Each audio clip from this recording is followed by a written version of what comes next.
Good evening, everyone. Today is my 39th day of improving my communication skills. Subong is very haggard day. Kay kagapon fresh na kon pero subong do hindi na. But that's okay. I still love myself. I love who I am as a person and I'm confident about it no matter how I look. Wow.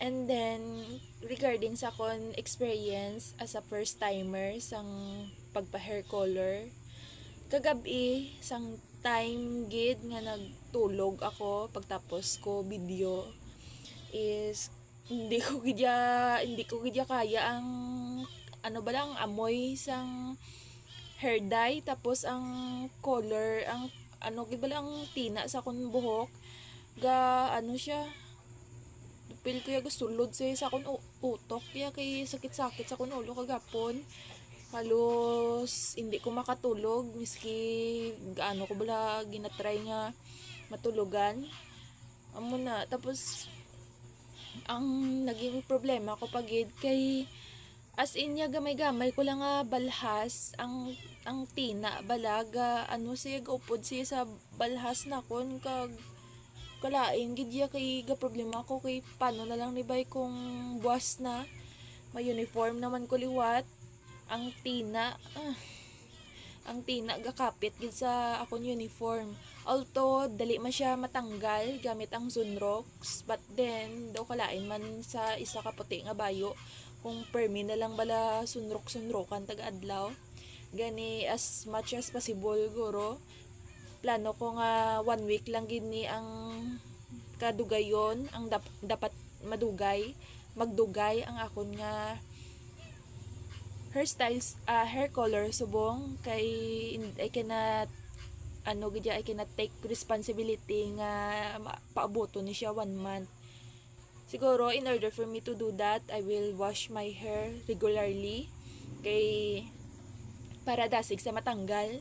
Kay ang hambal nga ang recommended nga daan sang nagtina sa kon hambal niya is dapat gis alang ko kuno mag-shampoo 2 times a week lang kag kada ligo conditioner.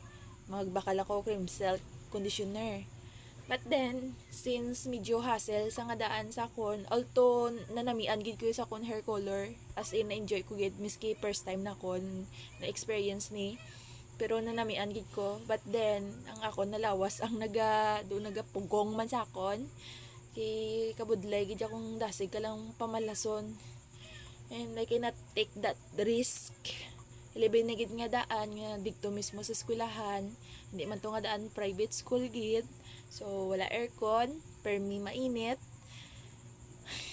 Kag prone gid ko sa balhas. Amo na nga as much as possible 1 week siguro mga not over gid nga 1 week siguro mga 5 days or 6 days something like that lang dapat ni magdugay akong hair color. Pasayang lang kay amo na bala. Amo ni gali ang ano ganaw? Ando imo responsibility bala kung magpa hair color kagali. Sabi ko kung magpa hair color kasi mo buhok okay na. Ning halong-halungan mo lang mag-shampoo kay para magdugay.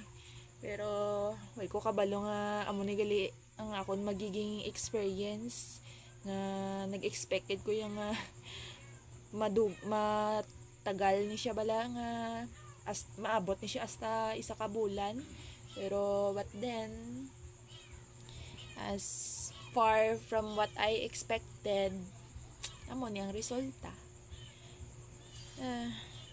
amo lang na I will just enjoy ang remaining days na kon as having this color sa kon buhok kag tani karon sa gabi after ko sini mag-video is hindi na magsakit liwat akong ulo kag matulugan ko dason kaya as in niya grabe gid yung sakit sang ulo na kon kagapon tapos hindi pa ko bala sanay sa baho bala sang tina medyo makusog sa nga daan gani struggle gid sa pero overall worth it man worth it man ang experience na kon. Kay nag-angayan man ang hair color. Yes. I think that's all sa kon personal life. Nothing much going on subong. Nothing much nga any significant or memorable event. It's just a regular day. And that's all. And the quote of the day ta subong is to keep moving forward. Actually, for the past days sa sige-sige ko nga pag-video, this is my shortest nga pag-share sa akong personal life. Kay commonly nga daan, gaabot ako mga 7 to 10 minutes just solely sharing my personal life, but subong hasta lang ko 6 minutes. So it's a new new pace maniguro sa akon. And yeah, that's all. The quote of the day is to keep moving forward no matter what happens. Kay even though wala pa, medyo nakakabatsyag naman ko sang doubts kag uncertainty sa akon ginainubra.